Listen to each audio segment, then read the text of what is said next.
Assalamualaikum warahmatullahi wabarakatuh. Selamat pagi anak-anakku semua.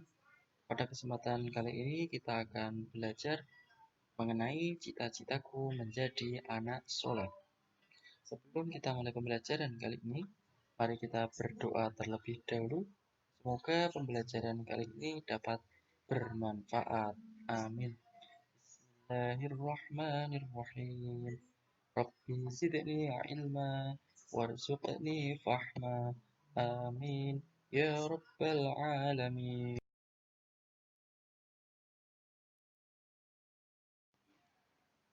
Tujuan pembelajaran yang akan kita capai pada pembelajaran kali ini diharapkan siswa dapat: 1.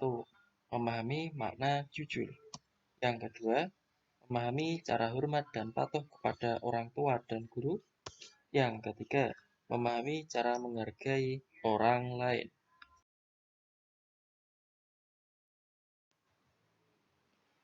Jujur, ya.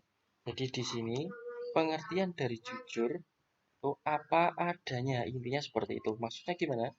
Jadi ketika kita berbicara, kita berbuat, kita berperilaku itu apa adanya, sesuai dengan kenyataan. Macam-macam jujur. Yang pertama, kita jujur kepada Allah.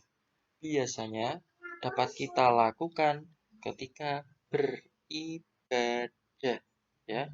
Kita misalnya sholat, ya, kita mengerjakan sholat itu harus jujur. Maksudnya gimana? Ya, kita bertujuan untuk mencari ridho Allah, ya, tidak bertujuan untuk mendapatkan pujian orang lain atau mungkin supaya terlihat santri, terlihat alim, ya, tidak seperti itu, ya. Namanya jujur kepada Allah. Yang kedua, jujur kepada diri sendiri. Nah, ini biasanya berkaitan dengan kemampuan kita untuk menggunakan, ya, intelektual atau akal pikiran kita sendiri. Contohnya, ketika kalian sedang mengerjakan ulangan harian atau sedang ujian, nah, di sini kita harus jujur kepada diri sendiri. Maksudnya gimana? Kita tidak boleh mencontek, ya. Kita tidak boleh meminta jawaban kepada teman. Itu merupakan contoh jujur kepada diri sendiri. Jujur yang ketiga itu jujur kepada orang lain. Nah, yang dimaksud orang lain di sini bisa misalnya kepada teman, kepada orang tua, kepada adik, kepada kakak. Nah, ini merupakan jujur kepada orang lain. Misalnya, ya, ketika kita diperintahkan guru, ya, misalnya seperti itu, untuk mengerjakan tugas, ternyata kita tidak mengerjakan, malah bermain. Nah, ketika ditanya, "Loh, tugasmu mana?" Nah, jawabannya, "Oh, lupa." Nah, berarti kan dia berbohong karena dia malah bermain-main. Jadi tugas kalian yang pertama, kalian membuat satu contoh, ya, jujur kepada Allah, jujur kepada diri sendiri atau kepada orang lain. Pilih salah satu, ya, contoh jujur tadi di antara tiga tadi, ya. Tugas yang pertama.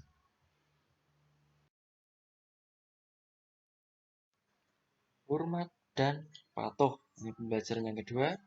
Jadi di sini arti hormat dan patuh itu apa? Mengikuti perintah. Kalau yang pertama, hormat dan patuh kepada orang tua, berarti apa? Mengikuti perintah orang tua.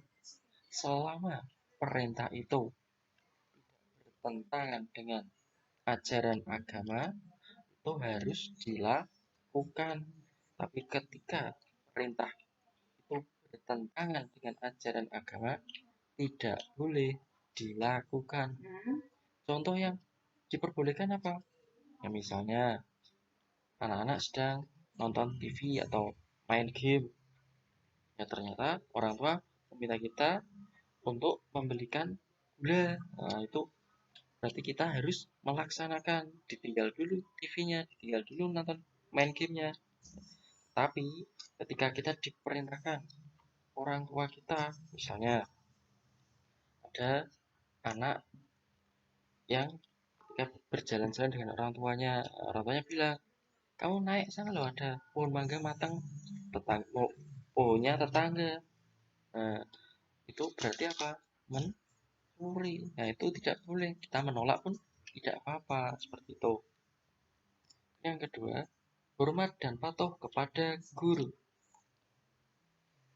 Jadi di sini kita mengikuti perintah guru. Contoh yang paling mudah, ketika dalam kelas, ya, kita harus apa? Mendengarkan, tidak boleh bicara sendiri, ngobrol sendiri, ngalamun, ya, nggak boleh. Terus misalnya ketemu di jalan, ya, mengucapkan salam, mencium tangan, nah, itu merupakan contoh hormat dan patuh kepada guru.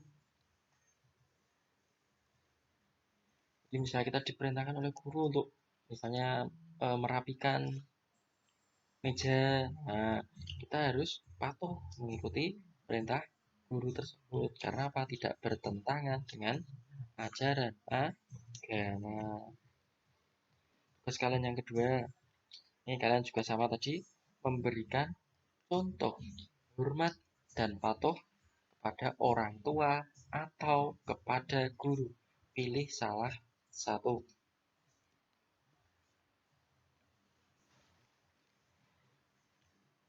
Materi yang ketiga yaitu menghargai.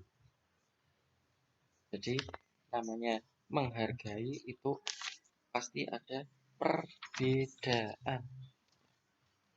Jadi kita harus memahami apa yang orang lain yakini. Nah, itu namanya menghargai. Jadi misalnya di sini menghargai keyakinan. Di Indonesia ini terdiri dari 6 agama, 6 keyakinan yang diakui oleh Indonesia. Ada Islam, Kristen Katolik, Kristen Protestan, Hindu, Buddha, dan Konghucu. Nah, maka ketika kita memiliki teman yang berbeda keyakinan, kita harus menghargainya, tidak boleh menghinanya. Kita harus selalu merasa bahwa apa yang diyakini kita benar menurut kita, dan apa yang diyakini orang lain itu benar menurut dia. Jadi kita tidak boleh saling menghina keyakinan. Ketika teman kita pada hari Minggu mau ke gereja, ya kita persilahkan untuk pergi ke gereja. Ketika kita sebagai umat Islam mau pergi Jumatan, ya teman kita yang beragama non-Islam ya mempersilahkan. Nah, itu namanya menghargai. Yang kedua, menghargai pendapat. Nah, ini biasanya ketika terjadi musyawarah, debat. Nah, ini contohnya seperti itu. Jadi, misalnya musyawarah, misalnya untuk memilih ketua kelas. Jadi di sini saling memberikan pendapat. Oh, A ini bagus, B ini bagus ya, tapi jadi nanti saling memberikan pendapat. Tetapi ketika kita berhasil menang ya dalam musyawarah tersebut, kita tidak boleh sombong. Tapi ketika kalah dalam musyawarah tersebut, kita juga tidak boleh ya menolak hasil musyawarah.